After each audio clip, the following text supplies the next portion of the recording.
Bismillahirrahmanirrahim. Assalamualaikum warahmatullahi wabarakatuh. Alhamdulillahirabbil alamin.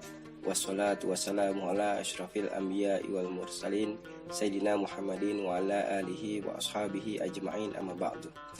Faqala Allah ta'ala fi kitabihil karim, a'udzubillahi minasyaitonir rajim, allazina idza asabathum musibah qalu inna lillahi wa inna ilaihi raji'un. Shadaqallahul azim. Alhamdulillah, para pemirsa budiman yang dirahmati oleh Allah Subhanahu wa taala, kita dapat berjumpa kembali, kita dapat berkumpul kembali, dan semata-mata ini semua karena nikmat yang Allah berikan kepada kita, wabil khusus nikmat iman dan nikmat Islam. Oleh karena itulah sudah seharusnya kita selalu senantiasa bersyukur dan memuji kepada Allah Subhanahu wa taala. Salam dan salawat tidak lupa pula kita sampaikan kepada junjungan kita Nabi Muhammad sallallahu alaihi wasallam, kepada para keluarganya, sahabat-sahabatnya, dan kepada umatnya yang senantiasa mengikuti jalan dan petunjuk beliau. Para pemirsa sekalian yang dirahmati oleh Allah Subhanahu wa taala, kita ketahui bahwa kita hidup ini di dalam dunia yang penuh dengan berbagai macam cobaan, ujian, dan berbagai macam musibah. Namun kita sebagai umat Islam sudah diberikan, dan juga sebagai manusia sudah diberikan oleh Allah berbagai macam potensi dan kekuatan. Salah satu di antaranya adalah kita diberikan kemampuan untuk memiliki kepribadian, yang mana dengan kepribadian inilah kita dapat mengarungi kehidupan dunia ini dengan lebih baik dan lebih bermanfaat. Dan namun yang harus kita ketahui pula, apa sih yang membentuk kepribadian seseorang ini sehingga dia mampu mengarungi kehidupan dunianya ini dengan lebih baik? Ternyata kepribadian seseorang itu tidak ditentukan oleh tampak luarnya, dan juga tidak ditentukan oleh tampilan fisiknya atau penampilan apa yang dia kenakan, apa yang dia gunakan. Itu semua bukanlah penentu kepribadian seseorang. Namun ada dua hal yang membentuk kepribadian seseorang, yang disebut sebagai pola pikir dan yang kedua disebut sebagai pola sikap. Dua hal inilah yang akan membentuk kepribadian seseorang itu. Ketika dia memiliki pemikiran, yaitu yang disebut sebagai dengan pola pikir, yang dengan pola pikir itu dia menghukumi realitas, dia menghukumi benda, dan dia gunakan pemikiran itu berstandarkan atau berasaskan kepada Islam, maka dia disebut sebagai memiliki pola pikir yang Islam. Begitu juga ketika dia memiliki pola sikap. Ketika sikap yang dia lakukan itu sesuai dengan standar Islam, sesuai dengan asas Islam, maka dia dikatakan memiliki pola sikap yang Islami. Dengan sikap-sikap itulah dia memenuhi segala macam kebutuhan hidup dia di dunia, termasuk kebutuhan naluriah yang dia miliki sebagai seorang manusia. Para pemirsa sekalian, dua faktor inilah yang membentuk kepribadian seseorang, yaitu pola pikir dan pola sikap. Sehingga apabila seseorang ingin menjadikan kepribadiannya kepribadian Islam, maka pola pikirnya harus pola pikir yang Islami, dan pola sikapnya juga harus pola sikap yang Islami. Karena dua hal ini yang akan membentuk kepribadian seseorang. Dan dikatakan dia memiliki kepribadian Islam karena dia berstandarkan kepada asas Islam. Oleh karena itu, seseorang dikatakan tidak memiliki kepribadian kalau pola pikirnya itu tidak memiliki standar, apalagi pola sikapnya. Maka kita bisa tahu kepribadian seseorang dengan melihat pola pikir dan pola sikapnya. Dan alhamdulillah, Islam merupakan kepribadian yang sangat khas, yang sangat unik, yang sangat luar biasa, yang tidak ada pada peradaban manapun. Karena dengan standar Islam inilah kita memiliki pola pikir dan pola sikap Islam yang khas.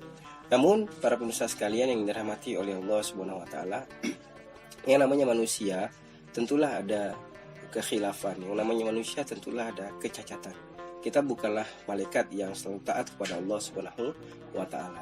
Pasti kita memiliki dosa. Kita pasti pernah bermaksiat atau bahkan mungkin akan bermaksiat kepada Allah Subhanahu wa taala. Namun maksiatnya kita ini tidak mengeluarkan kita dari kepribadian Islam yang khas dan unik itu tadi. Termasuk kemaksiatan kita kepada Allah itu tidak mengeluarkan kita dari akidah Islam.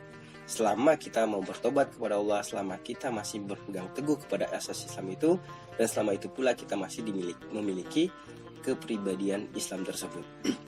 Oleh karena itu, kedepannya kita akan banyak membahas bagaimana kita sebagai Muslim memperkuat kepribadian kita itu dengan membentuk pola pikir yang Islami dan membentuk pola sikap yang Islami.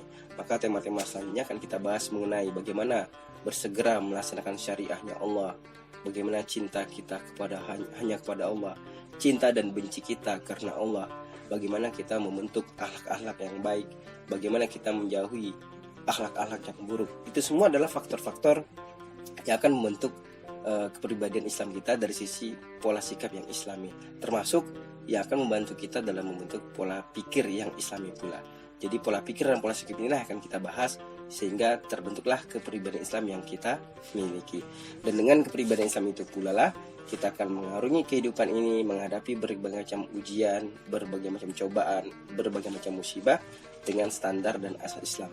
Sebagaimana di pengantar ayat tadi, sesungguhnya apabila kita ditimpa suatu musibah, orang-orang beriman itu mengatakan semuanya ini hanyalah milik Allah dan akan kembali kepada Allah Subhanahu wa taala.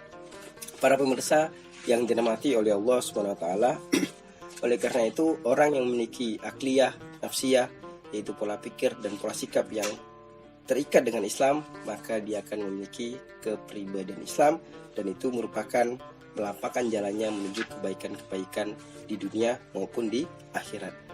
Dan beberapa hadis ingin saya kutipkan bahwasanya Allah Subhanahu wa taala memberikan anugerah, memberikan kemuliaan bagi para pengemban dakwah. Karena pengemban dakwah inilah orang-orang yang memang melanjutkan apa yang diperjuangkan oleh nabi-nabi dan rasul-rasul yang terdahulu.